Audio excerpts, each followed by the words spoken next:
Good afternoon, everyone, and welcome to the 18th Annual Rocky Mountain Real Estate Challenge. The challenge is sponsored by Land Title as our presenting sponsor, and it features the Denver International Airport site at 61st and Peña. So my name is Kathy Barsner, and I'm the Executive Director for NAIOP Colorado. And it's our pleasure to welcome you to this new virtual format. 6 months ago, when we kicked off the challenge and we announced that Den Real Estate would be our project sponsor for the Land Title Rocky Mountain Real Estate Challenge, none of us ever imagined that we'd be participating in this virtual way. But it's been a great experience to watch the students and the committee pivot to this new platform, and we hope that you're going to enjoy what you experienced today. So let's get going. At this point, I want to introduce the Rocky Mountain Real Estate Challenge Chair for 2020, and that is Brian Cohen, who is the Vice President of Business Development at Taylor Gores. Good morning, everyone. Welcome again to the virtual competition for the 18th Annual Rocky Mountain Real Estate Challenge. We have a few announcements and event reminders before we begin the program. I'd like to begin by acknowledging our sponsors, our major sponsor, Land Title Guarantee Company, for their continued sponsorship throughout the years. Our project sponsor, DEN, for selecting a development parcel with unique attributes, which, no pun intended, challenged our students. Our scholarship sponsor, the Opus Foundation, for their continued support of NAIOP, the students, and the universities. Our supporting sponsors, Brew Bacco Capital Partners and Academy Bank. A thank you to our architectural resources for providing invaluable insights and graphics in support of the student development plans. Davis Partnership Architects, KTGY, Oz Architecture, Stantec, and Studio Architecture. Thank you to our university sponsors, Bow River Capital and Shaw Construction. And finally, a very special thank you to all of our Challenge Committee volunteers.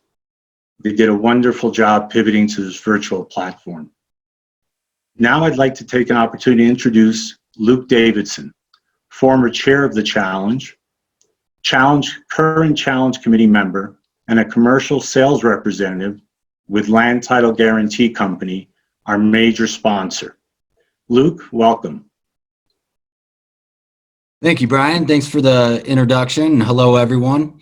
On behalf of all of us at Land Title, I want to thank everyone for the opportunity to be this year's major sponsor for the 2020 Rocky Mountain Real Estate Challenge. We are pleased that this is our 8th year of a 10-year commitment as the Challenge's major sponsor. Our commitment just shows our belief in the event and in the entire process of it, and we appreciate that. It's great to see the dedication of the universities and the students to get to this point in these difficult times we all face. All of us at Land Title are truly impressed with the adaptability, everyone involved with the challenge for it to still proceed this year. So the creativity of the virtual format in such a short amount of time is truly impressive. We want to thank both the universities for their continued efforts, the entire NAIOP organization, the entire challenge committee, all the judges involved, DEN to continue on as the project sponsor, and all other stakeholders for keeping the momentum and making today a reality. So from all of us at Land Title, I just want to say good luck to everyone and good luck to the students. At this time, I'll pass it over to Daryl Jones with DEN as the project sponsor. Thank you.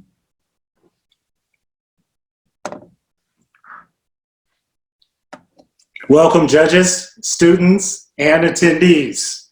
This is kind of like the NFL draft, except I am not Roger Goodell. I'm Daryl Jones. I'm the Chief Real Estate Officer for Denver International Airport, and it's been a real pleasure working with the students, the Challenge Committee, and all involved in NAIOP to this point. DEN is very proud to be the 2020 Real Estate Challenge project sponsor. We were really excited about the energy and the ideas that we've seen thus far. And really, DEN Real Estate is the group that is responsible for developing 16,000 acres of raw land around the airport for future commercial development opportunities. I'll talk a little bit more about that later in the program, but just wanted to say good luck to all the participants.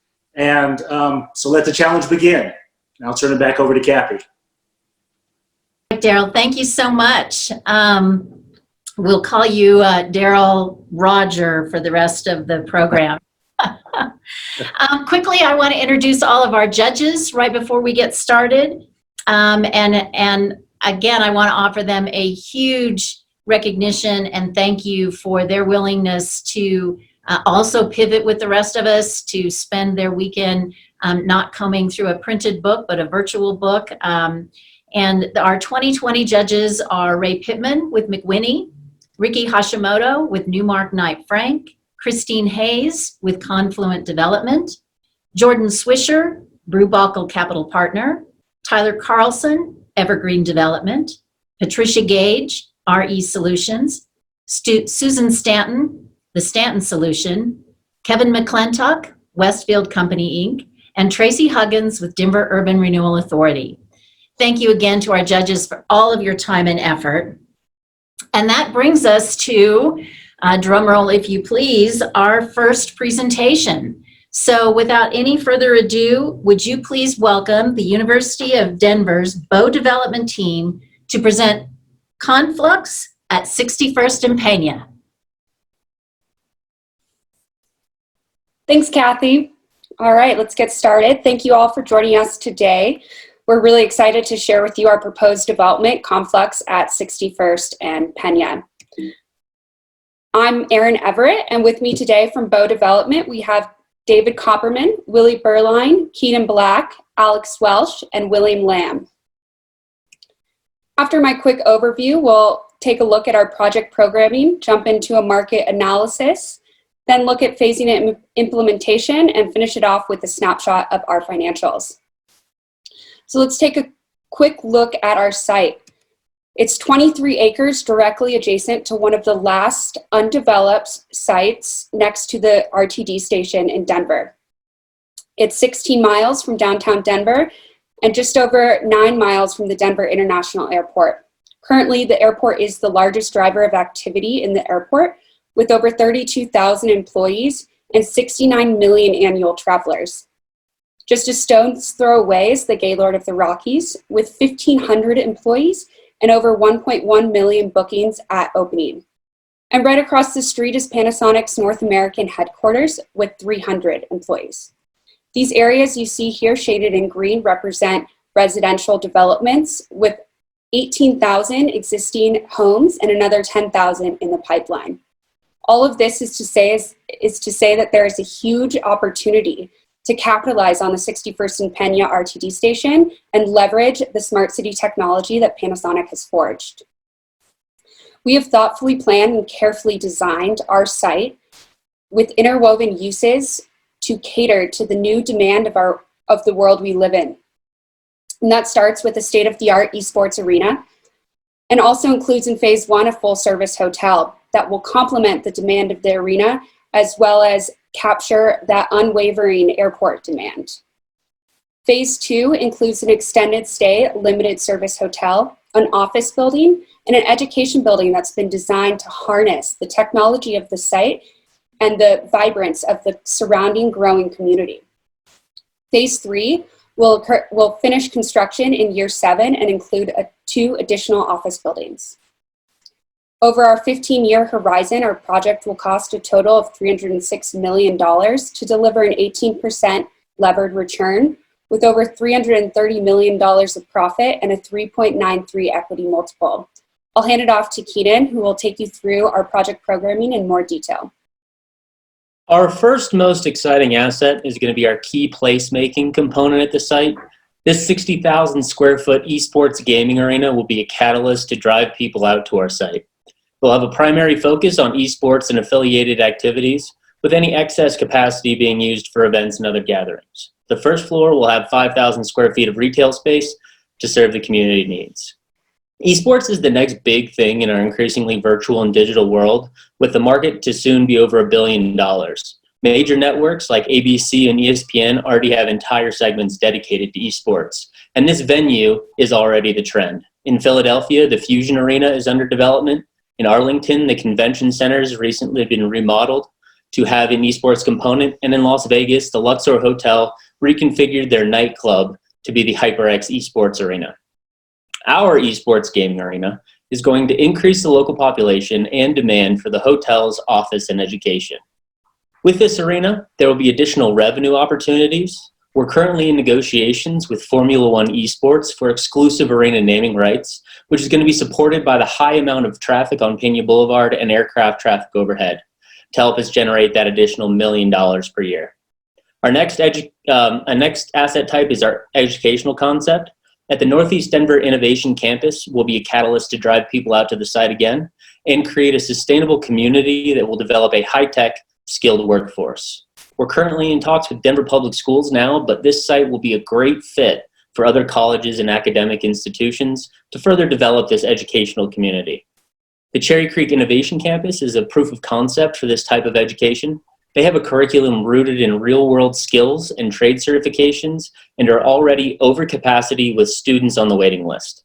Not only is there a need for this kind of education in the economy as a whole, but in this community specifically. Within 5 miles of the site, less than 25% of the population has an associate's degree or higher, and 40% of the population is between 10 and 34 years old. This young demographic is unable to fully support much of the area's employment demands, and our educational concept will help create a sustainable workforce in this community to help it stay relevant and grow with future demands. Now I'm going to give it to Alex for our hotel strategy.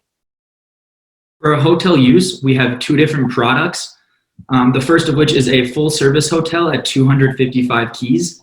This will be flagged by La Meridian and caters towards short-term travelers.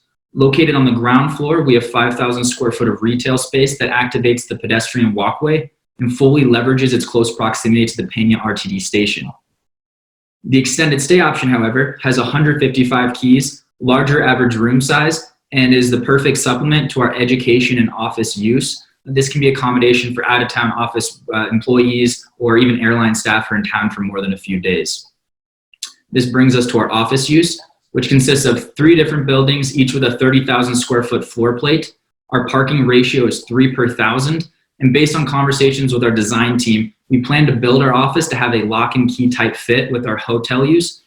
This layout maximizes square footage, parking, and amenity use between buildings. More importantly, this layout allows each of the 3 office buildings to have unobstructed views of Rocky Mountain Arsenal in the Front Range. And let's be honest, that's why we live and work here in the first place, are for those views.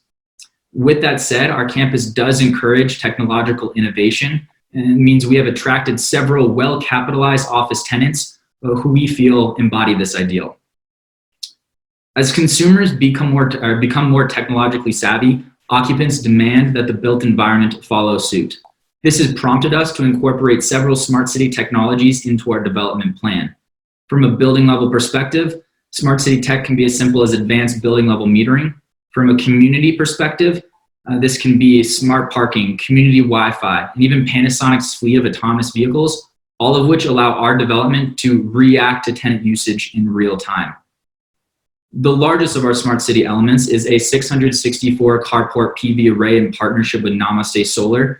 This doubles as structured parking for our surface level lots and provides 1.5 megawatt DC power with the ability to add even more. Our financing mechanism is a power purchase agreement, mitigating construction costs to a PPA provider and reducing costs in phase 1 to the tune of around $5 million. This does allow each building to buy back clean energy at a discounted rate. And when you combine it with Panasonic's already built microgrid, each building will be able to operate independently or connected to the main Excel grid. Next, hand it over to Willie for the market analysis. There's not much activity going on now at the Peña Station Next development, but within the following 5 to 7 years, major landowners like Cal Full and Wider and incoming Westside are planning on building various single-family, multifamily, office, and retail assets. Specifically, Kaufel and Wider is currently seeking developers to build 1.2 to 1.4 million square feet of office and multifamily assets with structured parking. Additionally, Westside is under contract on the land to the southeast of ours and is planning to build significant single-family as well as a 3,000 student high school, which can effectively cohere with our educational facility. So understanding the surrounding development pipeline helped us address how to effectively complement these incoming projects to benefit the population. And looking at some of Denver's market fundamentals, it's critical to note that this is a city driven by its culture. This symbiotic relationship between economy and culture allows for robust economic growth coupled with an unmatched quality of life. Arguably most important to Denver's thriving economy is its diversity and economic basis. No single industry has greater than a 20% market share, and it's this diverse base that yields a resilient economy and one that outperforms other single industry heavy markets in a negative environment. It's additionally this economy that continues to attract significant population to the Front Range. Over the last 10 years, the MSA has grown close to 15% in population, with an annual average growth rate of just over 1.5% over the last 6 years. So it's important to note that as Denver's urban core continues to populate, it's these outer areas like Green Valley Ranch, which is adjacent to our site, that will catch much of this migrating population by offering a lower cost of living, ease of services, and a family-oriented environment.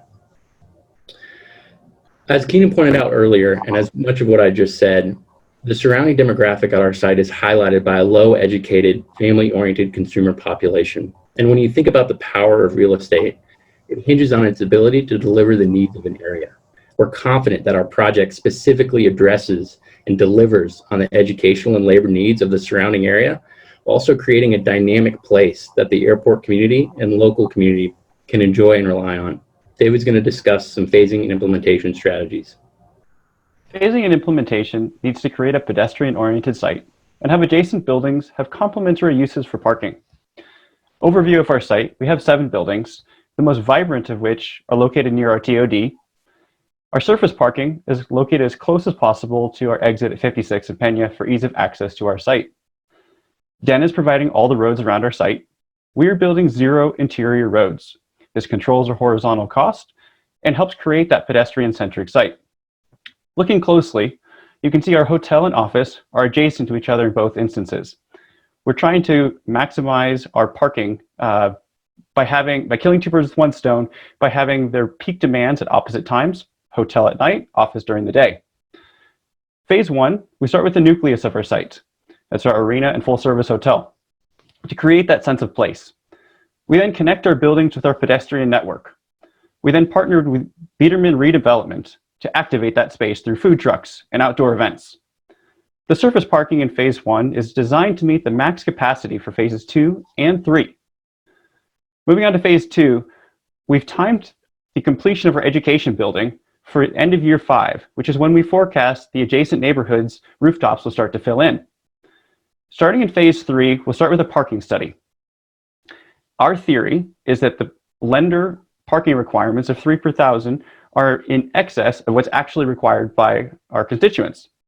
After we do this study, if we find that in Phase 1 and 2 we're correct, we can eliminate parking in offices 2 and 3. Each floor eliminated is 88 stalls or $1.7 million. Den has asked us to generate revenue for them via a ground lease. Taking precedence from the McCarran Airport in Las Vegas, we propose the following hybrid structure that will yield a valuation of $13 a square foot. Buildings 1 through 3 will be a traditional ground lease, where we make annual payments. Buildings 4 through 7 will be a public-private partnership, where Den contributes the land as equity, and we contribute the horizontal and vertical costs. Den then receives 5% of the NOI and reversion. Yes, this is an outsized share of profit, but we don't have to pay for acquisition costs or ground lease payments, which improves project IRR. With that, Willie and Will give us a deeper dive into the financial analysis. With insight from Charlie Babb of Metropolitan Capital and John Markovich from First Bank, we're electing single closed loans on our riskiest assets, the hotels and the arena, while performing multiple closed loans on the others. We forecast gradual interest rate increases in the future, and thus we want to lock in financing on those long-term hold risky assets now to avoid costlier debt when refinancing down the road. For the short-term hold assets, there's not as strong an emphasis in locking in financing. And as we dispose of those variable rate obligations shortly after stabilization, our cost to dispose of them will not be as heavy as we're incurring the interest rate risk. So taking a look at our sources and uses for the project, the total project cost came out to $306 million, with 63% of our project costs being covered by debt, or $193 million. The remainder is then covered by the equity portion with a 90-10 LP-GP split. That LP raise comes out to a total of $102 million, and the GP raise comes out to a total of $11 million. Looking at our uses, roughly 86% of our uses come from our hard and soft costs. Additionally, we reserved a healthy contingency of 8% for unforeseen issues and another 6% for financing fees and interest. Now taking a look at our project level returns, at the bottom of the page, you can see that all of our assets are performing really well with IRRs in the high teens or low 20s. These returns come together to produce a project level return of 18% IRR with an equity multiple of 3.93, coming out to a total profit of $332 million. Taking a deeper dive into this, the pie chart on the right shows our equity contributed for each building. And we can see that it's distributed pretty evenly across all 7 assets.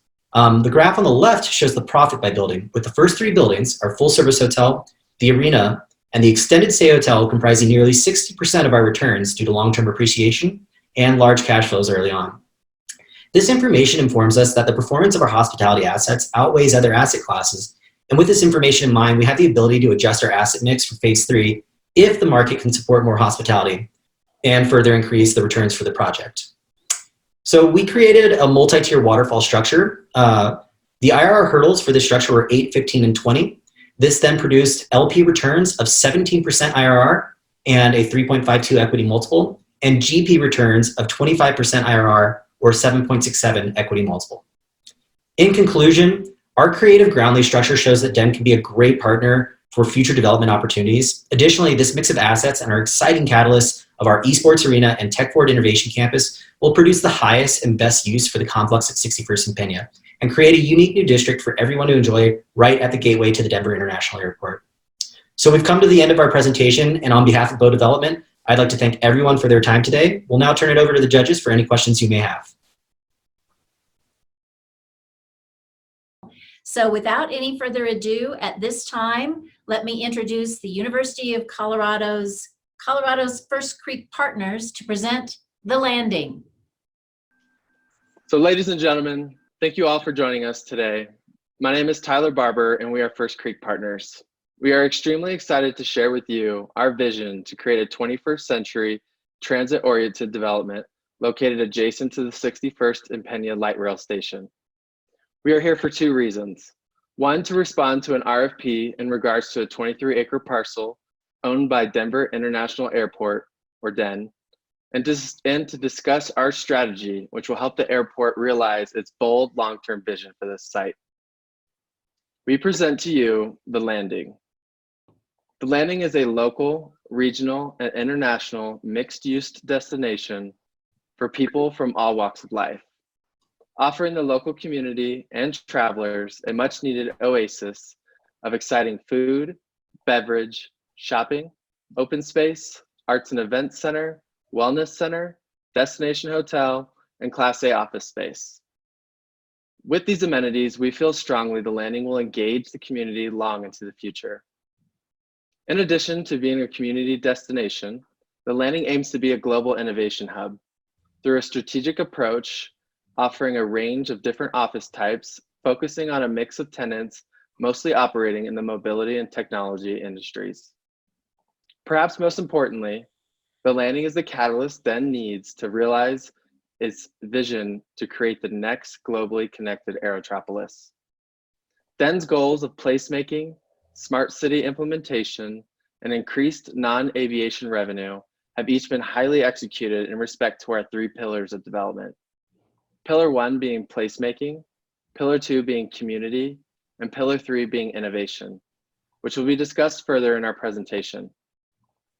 The Landing will be developed over a 10-year build-out period in 3 distinct phases, with a total construction cost of $406 million and a total project levered IRR of 13%. We know the site will not only make visitors to The Landing happy, but our investors as well. Next, Kris is going to talk further on why this is a prime market for this vision.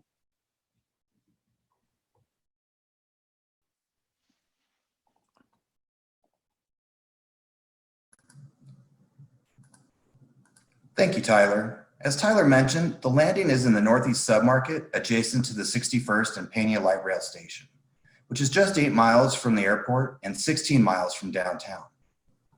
The landing is bordered by Peña Station Next, which is a 382-acre site focused on the next generation of transit-oriented development and smart city technologies. When planning this project, First Creek paid close attention to the guidance of the city's 2014 General Development Plan.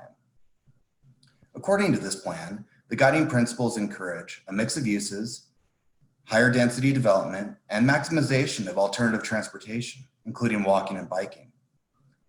Currently, the site is zoned DIA, AIO, and DO6. This zoning allows for flexibility in the development of Den's 23 acres by giving the Denver Manager of Aviation final say over what types of uses can be incorporated into the development. Additionally, it gives First Creek partners an opportunity to work closely with Den to achieve optimal usage. Since the land is owned by the airport, an FAA regulation prohibits single or multifamily housing on our site. Now that we have a better idea of the site, let's look at the key market drivers which we have identified as job growth, attainable housing, and accessibility. Den alone supports about 260,000 jobs in aviation. In 2017, the industry experienced the fastest job growth of any sector in the Denver area. When the Gaylord Rockies opened in 2018, about 2,000 jobs in hospitality were created. This has also spurred the construction of additional hotels. Over the past few years, almost 2,000 acres of industrial parks have been developed nearby. This has led to a massive influx of industrial jobs to the area. As far as attainable housing, the area will soon have over 17,000 new housing units. Average home values in this submarket are significantly lower than other Denver metro areas. Currently, home prices are close to $300,000, which is much more affordable compared to the Denver average of $477,000 as of December 2019. As for accessibility, in 2018, RTD recorded rail ridership of 7 million passengers on the A line from Union Station to Den. Currently, the main streets bordering the landing, Tower and Peña roads, are experiencing traffic volumes of approximately 130,000 cars per day.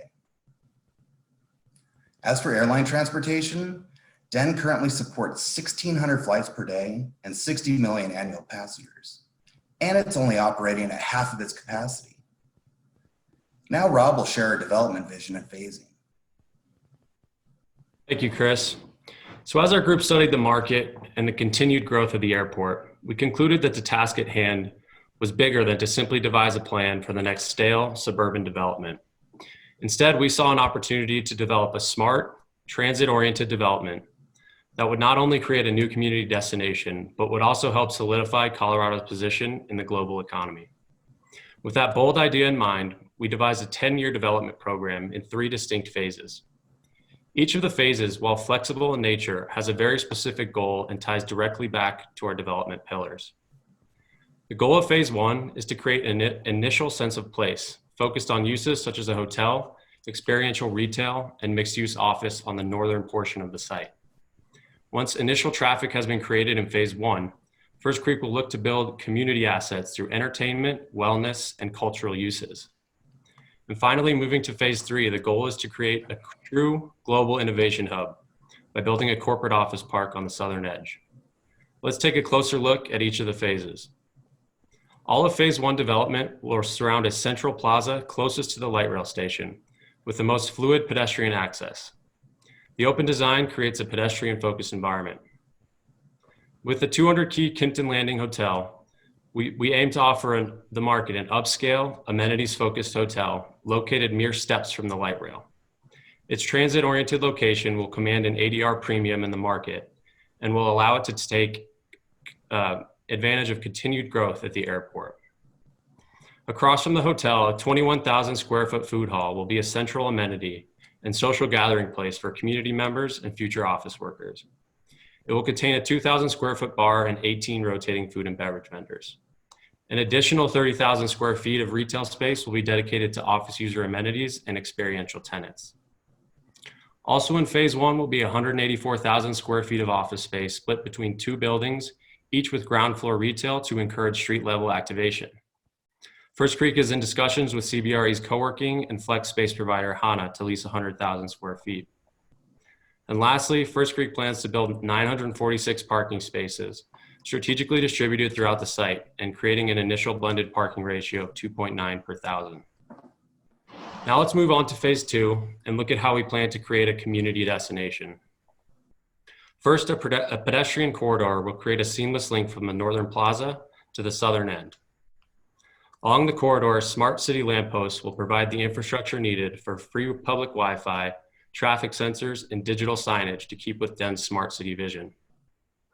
The 20,000 square foot Arts and Events Center will directly address the airport's goals of using this site to support district-wide events and community programming. With a capacity of 2,000, the venue will host concerts, art showcases, corporate gatherings, and holiday-themed festivals for the community. The venue and the surrounding courtyard will welcome thousands of visitors per year starting in 2026. Next to the venue, the 50,000 square foot wellness center will incorporate a traditional fitness user on the ground floor and a destination spa on the second. Additional space has been reserved for a daycare for future office workers as well as a community center. And while the phase 1 office focused on co-working and flex space, the 100,000 square foot phase 2 office building will target larger companies in the industrial and logistics sectors, looking to expand operations in close proximity to the growing airport. Roughly 800 additional parking spaces will be added with the installation of 3 structures, bringing our total blended ratio to 3.6 per thousand. And lastly, moving on to phase 3 and the southern edge of the site, the goal is to take advantage of the regional economic momentum and the amenity-rich campus to establish the site as a true global innovation hub. By the year 2029, substantial density will surround the landing, creating an opportunity to land a large corporate tenant to anchor a 12-story Class A office building. First Creek has high confidence and demand from the aviation sector, with potential tenants including United, Southwest, and Raytheon. Other key selling points will be the unobstructed views of the Rocky Mountains, the 17,000 new workforce housing units, and an additional 200 key Marriott branded hotel, which will occupy the prime southwestern corner of the site. Knowing that a lot can change between now and 2029, we've built in flexibility at each phase, especially in the third and final phase, allowing us to pivot between office and hospitality depending on the market. So in summary, through placemaking, community activation, and innovation, each of the 3 development pillars plays a critical role in creating a premier 21st century transit-oriented development and the catalyst Den needs to help realize its vision. I will now pass it off to Stephanie to talk about our financing strategy and returns. Thank you, Rob. As Rob mentioned, we really believe in this site long-term, but we want to build it out in 3 phases to give ourselves some optionality in product, as well as some flexibility in timing. We've phased this build over 9 years, doing our equity and debt raises in 3 separate phases. Then, to keep in line with Den's goal of a long-term hold, we're forecasting a sale in 2035. We're looking to finance the project with a mix of debt and equity with some public financing to provide additional cash flow. For our equity, we're seeking long-term sustainability-minded partners, and we're targeting institutional equity or family offices with a background investing in mixed-use development. We also think it would make sense for Den to come in as an equity partner given our shared vision for the site. This would be in addition to Den receiving ground lease payments and would help further their goal of increasing non-aviation revenue. We're looking for a 90% limited partners, and for our promote structure, we're splitting cash flows pari passu up to a 12% return. On the debt side, we're modeling a construction loan at 65% loan to value. Then after stabilization, we're looking at refinancing that loan to a permanent loan at 70% loan to value. And we've modeled this separately for each phase. This site is on a ground lease with DEN, so we've estimated a graduated ground lease payment based on percentage of site built. We've estimated our payments at 6% of fair market value, and we also have a revenue share with DEN, sharing our hotel gross revenues and any sale proceeds. Although the site does not allow for a metro district or a TIF, we did want to include some public finance to provide additional cash flow for all of our shared space within the site. So here we're using a PIF and a bid, which together we expect to bring in about $230,000 stabilized per year in public finance income that we will then dedicate specifically towards upkeep of our common areas. So let's dive into the phases. In our phase one, we're seeking an equity partner who really shares our long-term vision of the site and is looking to participate in the growth of the submarket around the Gaylord and Den expansion, as well as new communities coming in, such as Peña Next. So for this phase, we're seeking $44 million in equity, and we're looking at an equity multiple above 3x. In our phase two, we're looking for an investor who shares our vision of the site as a place for arts and community as we look to add the venue, wellness center, and additional office space to our already partially established site. We're seeking $42 million in equity for our phase two with projected mid-teens returns. For our phase three, we're seeking an investor to participate in densifying our already established site as we add that additional office space and hotel. For this phase, we're seeking $79 million in equity with projected low teens returns. In summary, as we look across these three phases, we're projecting total project levered returns of 13% IRR, 2.6 equity multiple, $265 million in profit, and an average cash on cash of 10%. Across all phases, we're looking for $164 million in equity with a total project basis of $407 million. Thank you. I'd like to pass it back to Tyler. Thank you, Stephanie. Through our team's hard work, it has been First Creek's partners' vision for this destination to create a new sense of belonging through placemaking, community, and innovation, providing the landing's passengers a unique and positive experience each and every time they come to relax, shop, eat, and work. We feel strongly that this site will have lasting positive impacts on the community and investors for many years to come. Ladies and gentlemen, welcome to the landing. Thanks. And again, welcome back everyone to the 18th Annual Rocky Mountain Real Estate Challenge presented by Land Title, our virtual version. If you've been with us all day, thank you so much for joining and coming along for this great ride. We will be announcing the winning team in just a few minutes. But first I want to introduce Tim Schlichting with Prime West, who is our 2020 chapter president. Welcome, Tim. Thank you, Kathy. Good afternoon. I'm Tim Schlichting, as Kathy mentioned, the NAIOP Colorado 2020 president and a partner of Prime West Development. What an amazing job by both the CU and DU teams. I want to echo the prior comments that we're all aware of the tremendous amount of thought and effort that goes into preparing and presenting a development plan for the Rocky Mountain Real Estate Challenge during normal times. But the level of difficulty is compounded by our current virtual and social distancing environment. And yet the quality of your analysis and presentations was at an all-time high. So a virtual standing ovation to the CU and DU teams. The Den site has many great attributes, but as one of the judges reminded us, with the perhaps obvious use of multifamily being prohibited and the market challenges of retail, you were forced to be real creative to establish a driver and an anchor, and both teams did that very successfully. Bow Development, from DU's idea of its esports gaming arena and an educational innovation campus, while continuing smart city technologies implemented by Peña Next, along with the activation of outdoor public spaces, a shared parking approach, and structuring a portion of the ground lease with Den as a public-private partnership. Wow, very creative and a 10 in terms of level of difficulty. For CU's First Creek partners, their integration of placemaking with experiential retail and seeding the office component with HANA co-working, the community aspect with an arts and events center and wellness center, and then a third innovation stage with larger scale office development focused on logistics and aviation users, all again while integrating smart city and pedestrian focused elements and utilizing PIF and bid public financing. Again, very creative and very well thought out. And both teams provided sound, well-grounded market and financial analysis. The judges appropriately poked some holes in some of that underwriting, but you were both spot on in your Q&A. Great job again. Now, before I pass this along, I'd like to acknowledge and thank again our major sponsor for the Rocky Mountain Real Estate Challenge, Land Title, and our project sponsor, Den Real Estate. And now let me bring our 2020 Challenge Chair, the Vice President of Business Development at Taylor Coors, Brian Cohen. Thank you, Tim. I'd like to welcome everybody who's been with us throughout the day back, and those who are just joining us for the announcement of the winning team, welcome. Tim, I echo your comments. The teams did a great job throughout.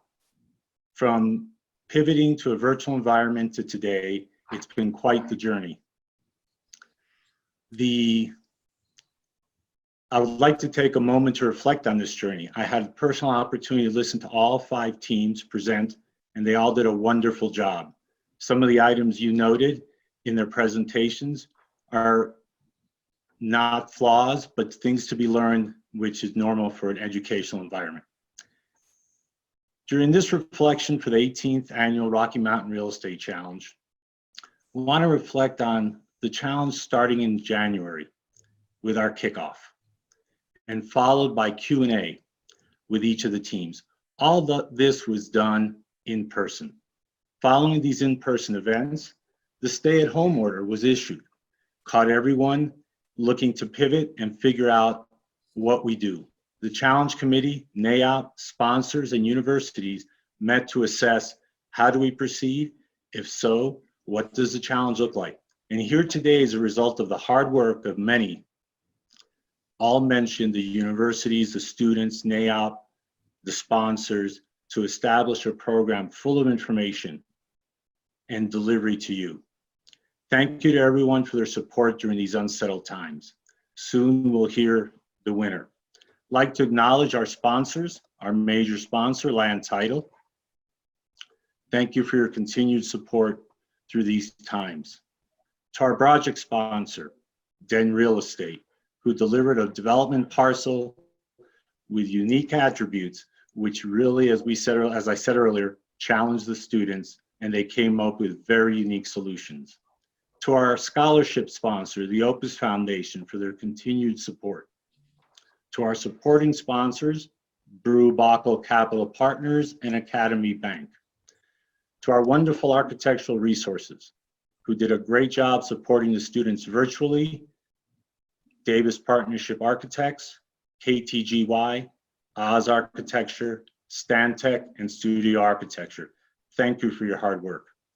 To our university sponsors, Bow River Capital and Shaw Construction. And finally, a special thank you to all of our Challenge Committee volunteers. I'd now like to take a moment to recognize those teams from the internal university competitions that were not selected to represent their schools today. The first, from the University of Colorado, is Galloway & Company with their development Peña Blvd. It was presented as a project for the people, by the people, a place where whimsy meets science, where smart technology and nature coalesce, and where artists and engineer inspire. The playground envisioned a global food hall, a convention event venue, and an outdoor amphitheater with the ever-present views of the Rocky Mountains. Team members, Sarah Galloway, Andy Byrne, Drew Bodensteiner, Charles Dogger, Zachary Fromm, and Connor Galt. Next, for the University of Denver is Red Cloud Partners, their development Waypoint at Peña Station. Red Cloud created an experiential retail and dining destination by developing a digital entertainment complex with an event space and esports arena. You heard Tim mention that earlier. Some of us older people had to look it up on Wikipedia, as some of the judges noted, to truly learn what it is, but it is taking the nation by storm. The entertainment complex will be accompanied with an entertainment complex, such as Punch Bowl Social. Team members, Harlan Chumley, Nicole Liebman, Rebecca Macy, Taylor Reeves, Shane Sackett, and Christina Schaefer. And The next team from University of Denver, Blue Sky Development, with their development Den Station Gateway. Blue Sky's out-of-the-box thinking captured an iconic outdoor experience featuring a unique rooftop ski slope to be skied in the winter or the summer, which sits atop a Class A office building, a 5-story wraparound rock climbing wall, a ropes course, and a site-wide zip lining course, which affords unmatched views of the Rocky Mountain Arsenal National Wildlife Refuge and our gorgeous Rocky Mountains. Team members, Brooks Boss, John Frezza, Dale Katzenberg, Montrell Nickerson, Victoria Nikolova, and Calvin Tran. Great job to all those teams. And our 2 finalists, which presented today, from the University of Colorado, First Creek Partners, The Landing. You saw what their offering is. And from the University of Denver, Bow Development, with their project Conflux at 61st and Peña. Soon we'll hear the winning team. Now I'd like to introduce our major sponsor, John Frere Jr., President of Land Title Guarantee Company. Welcome, John. Thanks, Brian, and thanks everyone for letting us once again be the sponsor and a part of this incredible event.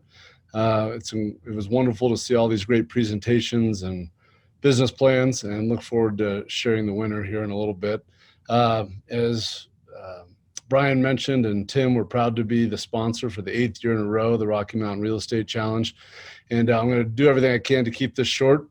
During the events that we have with 700 plus people, I always wondered how many people were actually listening to what I had to say. So now with a bunch of folks drinking in their basement, I'm wondering how many people are listening this time. But I want to give a special thanks to Jema and Kathy with NAIOP, Brian and Tim for their leadership in the entire Rocky Mountain Real Estate Challenge Committee this year. It's been a great event.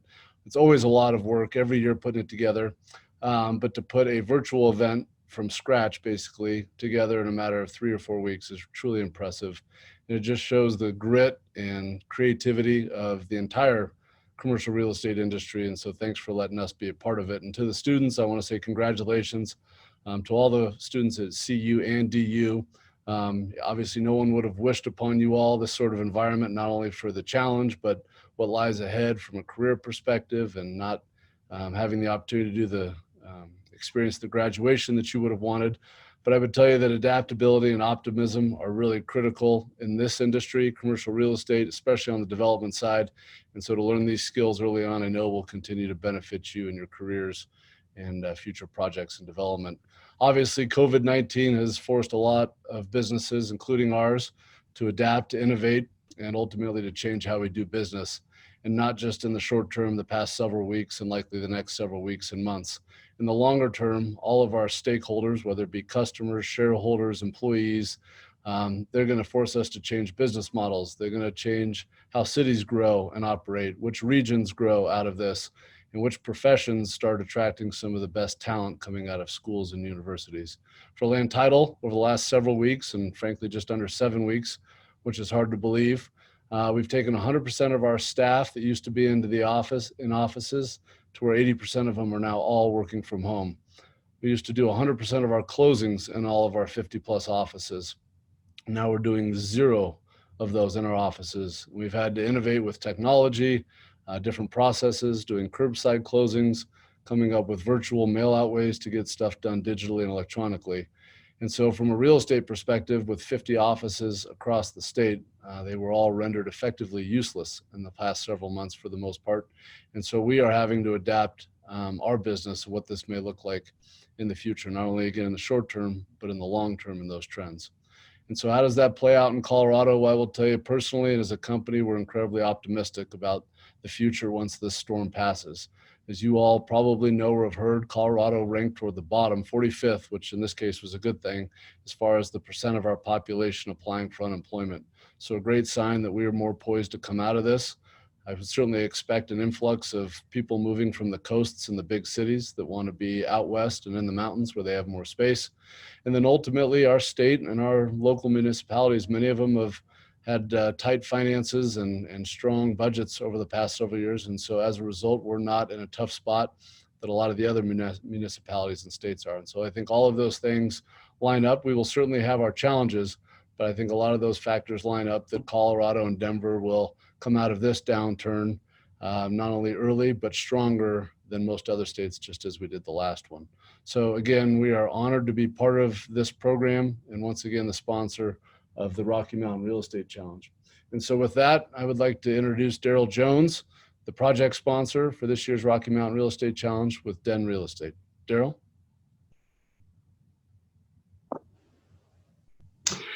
Well, good afternoon, and thank you, John. I really appreciate the introduction. My name is Daryl Jones, as you heard, and I am the Chief Real Estate Officer with Denver International Airport. Denver International Airport has quite a bit of land around it, as you know, 16,000 acres, in fact, to develop what we call Denver's Global Gateway. It's really a visionary project that will allow future commercial development. And I'll talk more about that in just a few minutes. Our Global Gateway is one of the largest commercial opportunities within the region. Den is the largest economic driver in the state. And on those 16,000 acres, we really I'm in charge of and responsible for creating a plan for development on those 16,000 acres over time. This site, as you know, this 22-acre site was really part of a larger 60-acre site located at the 61st and Peña commuter rail station. The challenge here we thought was really interesting because when else do you have a public sector developer with this amount of land, with the numerous challenges that we present, but also the numerous opportunities, everything to be considered, such as special financing, site design, environmental and sustainability issues, transportation, mobility, and circulation. So really a very complex set of circumstances that I think provided a great challenge for the students that they may not ordinarily come across. The future of Den, as I mentioned, is called the Global Gateway, and we have several development districts within that strategy. This is just one of those that are located at the airport. Denver is the 5th busiest airport in the United States, and this is a great location for growth and development. As you heard John mention, we're really poised for a great and significant rebound and recovery. Additionally, this site is located on the A-line, and as the mayor calls it, this is part of our corridor of opportunity. It really connects the airport directly with downtown. And as a result, this is a prime location for development that will help not only the city from an economic generation standpoint, but also the airport. My colleagues and I had the opportunity to read the proposals from both DU and CU. We were really impressed with what we saw. We really thank again the students at both DU and CU for participating in this challenge and willing to take this on. And we really are hopeful that we'll see some of these ideas incorporated into development at the site at some point in the future. And speaking of development at the site, we really hope to take this opportunity to not only introduce the districts at Den and the development opportunities at Den and around the airport, but really this site will be one of the first sites that we begin to issue RFPs to the market on. So once again, we're rolling out this program. We're providing, we're welcoming opportunities for developers to really come and provide their suggestions and responses to requests for development around the airport that are not reliant on airlines. We really see a great opportunity to contribute to the local area, the community, local neighborhoods, our passengers, and our residents of Denver. So with that, I'd really like to once again thank all the students, the panelists, the judges, everyone that gave so much of their time to participate in this program. We're really excited about it. We really want you to take a look at Den Real Estate. And with that, I will turn it back over to Kathy Barson, the Executive Director of NAIOP. Thank you. Thank you, Daryl. Thank you so much. So we're almost there, just another couple of seconds, and you all will know who our 2020 Real Estate Challenge winning team is. At this point, I'd like to encourage all of the students and the speakers to turn their videos on. because we want to see your faces. And while you're doing that, I want to just take a moment while all these videos are coming online to personally thank Jama File and Stacy Stout and all of the Challenge marketing team. Brian, you and your committee have done such a phenomenal job to make this event happen. And our personal thanks and gratitude go out to you. John and Daryl, our two sponsors, for standing by NAIOP and helping us walk this path to this new virtual reality. We could not be here waiting for this announcement without you. So now that I see the team members there and ready, John Frere, I'm going to ask you to come back on and announce our winner. Well, thank you, Kathy. And Land Title is proud to announce the winner of the 18th annual Rocky Mountain Real Estate Challenge is Bow Development from the University of Denver. Congratulations. Congratulations, Bow Development. That's awesome. We're all giving you virtual applause. I'm sure you'll hear it wafting over the airways. So congratulations. And at this point in time, does someone from Bow Development want to make a couple of comments? Who's your leader? We're all the same in here. Yeah, the takers. We'll take it. I'll say on behalf of the group, thank you so much. On behalf of everybody that helped advise us and all of our mentors, this was a really long process and it was very, very difficult to do, especially in light of the shelter-in-place orders that happened. So being able to overcome that and connect with everybody and rise up to the occasion was really, really fun.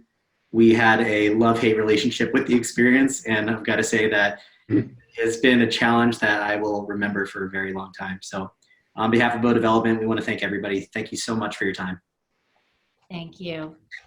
And to the CU team, I want to say First Creek Partners presented a phenomenal program, and the judges struggled with coming up with this decision. And so you need to all hold your head up high. You won your internal competition and you came and you represented yourself and your schools very well today. So congratulations to you for your participation in our program and being willing to do this. So now I want to introduce Sean Cummings, our Vice President with Opus Development Company, for the presentation of the scholarship checks. I'm Sean Cummings, Vice President of Development for the Opus office in Denver, along with Joe Swenson, Kristen Grace, and a recent new hire, Eric Chamberlain, along with our 15-person construction team led by Jim Irwin. We represent the Denver office of the Opus Group. Opus is a 65-year-old company with a 25-plus year history in Colorado. We've got some really great projects that we're working on right now at North Washington in the city of Thornton. We've just leased that entire building to a credit tenant with great term. We've got a 2-building project down near Centennial Airport that USAA is our partner on, and that's under construction. And then most recently, we closed on a 2-acre site immediately north of the Broncos Stadium. And it's going to be a 12-story market rate multifamily project led by Joe Swenson. So really excited about the projects that we have. Once again, we're really excited to be partnering with the Opus Foundation this year. At Opus's roots, we are extremely philanthropic and always have been. And the Opus Foundation annually gives $2 to $3 million to local not-for-profits within the communities within which we live and work. So I'll keep my comments brief since I was so late, but just wanted to say thank you to all the participants. I know it was a ton of work, especially in light of COVID-19 and trying to prepare your presentations remotely. I can only imagine the struggles that you had. So, congratulations to University of Colorado and University of Denver development teams. And Opus is, again, really excited to be a part of this competition, and really great work from everybody. And I look forward to seeing you all shortly here in the workforce. And if you remember anything, I think adaptability couldn't be more appropriate given the current environment. So, welcome to the commercial real estate community. Kathy, I'd love to turn it back to you. Great. Thank you, Sean. Appreciate that. And thank you so much to Opus Development. And just so the teams know, the runner-up team from the University of Colorado is going to be receiving a $2,500 scholarship, and the DU team is going to be receiving a $7,500 scholarship. So we'll get that information out, or those funds off to the schools quickly. So at this point, again, I would like to thank our major sponsors, Land Title, and our project sponsor, Den Real Estate. And I'd like to see if Daryl Jones would like to make a couple parting comments. Really excited about participating in this year's event, and really all of the creative ideas that all the students came up with. We look forward to going through those ideas, reviewing them again, and hopefully incorporating some of those ideas in our future offerings on any of our land opportunities. So once again, just thanks to everyone. Congratulations and good luck. Thank you, Daryl. Thanks. And we can't wait to see them come to fruition out there. We'll be watching. I want to give you all, again, a personal thank you to the student teams for your flexibility in pivoting to this format, for our great committee for all the work it did to put this together. And I would like to invite John Frere from Land Title, our major sponsor with whom we could not do this year after year, back to close us out. John? Kathy, thank you. And let's hear it really for Kathy and Stacy and Jama one more time for putting all this together. Our sincere thanks and congratulations to hopefully your first and only virtual Rocky Mountain Real Estate Challenge event. With that, again, congrats to CU and DU. Great performances, great business plans, and congrats to our winner, Bow Development from DU. So thanks, everyone. Hopefully we'll see you in the late summer or fall if we're able to get together for a networking event to once again celebrate the winners in our industry. So once again, thanks for tuning in today, and please be safe and be well out there. Thanks, John. And as they say in the business, that's a wrap. Bye, everybody.